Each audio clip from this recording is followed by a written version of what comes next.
This is Mahjong tutorial 110. In this one is the ending, okay?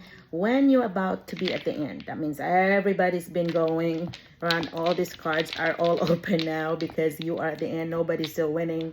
And so a lot of times that happens when everybody's waiting for the same cards, for example.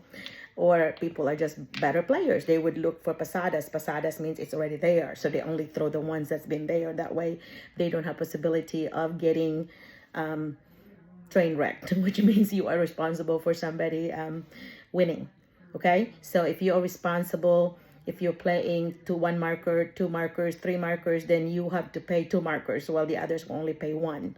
And if that person got it themselves, that's 3 markers. That's the best. Okay, so everybody always tries to get it themselves. They're happy about that.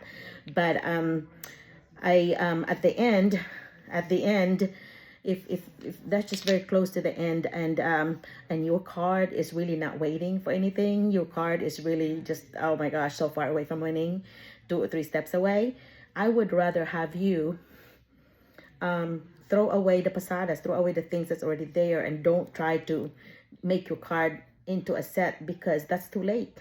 For example, in this case, there's only about 12 cards. By the time you go around 2 times, there's not going to be enough for you to really make your card. So my suggestion is just to throw away the pasadas, throw away anything. Break up your card if you have to.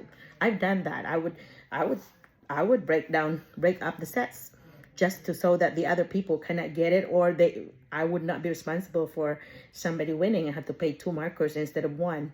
So play defensively like that, because you don't want the whole table to lose just because you are, kind of silly, you're not using your brain.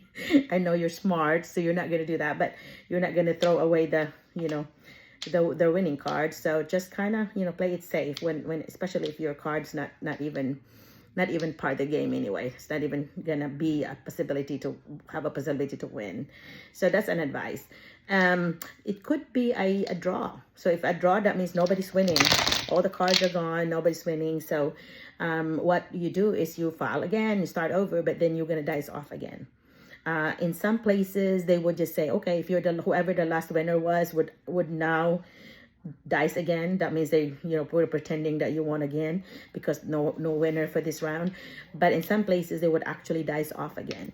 In our club, we've always been dicing off again, so kind of like start over, like we've not been playing, this is our first play. And you can do that, and I guess that's the thing with it. You kind of do your own rule, and we always say, okay, house rules, so